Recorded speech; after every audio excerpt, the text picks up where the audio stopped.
avez eu votre test positif, toutes mes félicitations! Moi, c'est Alexandra, je suis infirmière clinicienne chez Prénato. Aujourd'hui, on va être ensemble pour la capsule que Prénato vous offre sur que faire après ce fameux test positif-là.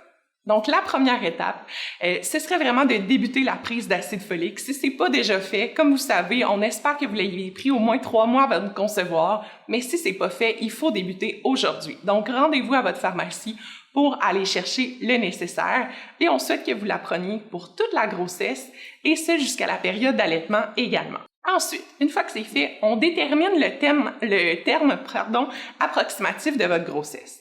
Donc, vous allez, selon la première journée de vos dernières menstruations, calculer à peu près quelle est la date de votre 40e semaine de grossesse pour connaître la date prévue d'accouchement.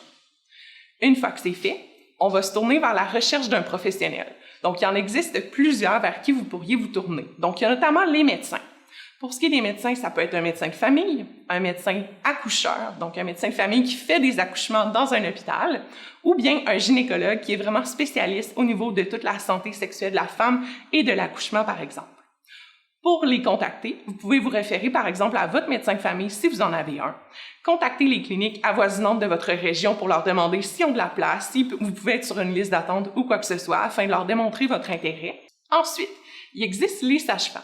Donc, pour les contacter, il faut littéralement appeler dans les maisons de naissance, donc celle la plus proche de votre domicile, afin d'être prise en charge par une sage-femme, et d'avoir un suivi qui convient à vos besoins.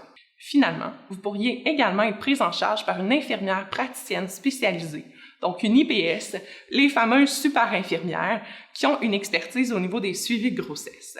Donc, pour les contacter, encore une fois, contactez les cliniques proches de vous, donc avoisinantes, afin de démontrer votre intérêt à avoir un suivi de grossesse par une IPS. Sachez qu'ils peuvent travailler conjointement ou tout à fait seul avec votre suivi. Donc, vous pourrez à la fois être suivi, par exemple, par un médecin de famille et une IPS, un médecin de famille et un gynécologue vers la fin de leur grossesse, selon un peu votre grossesse et vos besoins et le jugement médical ou infirmier. Une fois que vous avez trouvé votre professionnel, ce sera de planifier votre premier rendez-vous qu'on espère planifier environ à la 10e semaine de grossesse, peut-être un peu avant, mais on aimerait que vous ayez un premier contact avec votre professionnel aux alentours de la 10e semaine.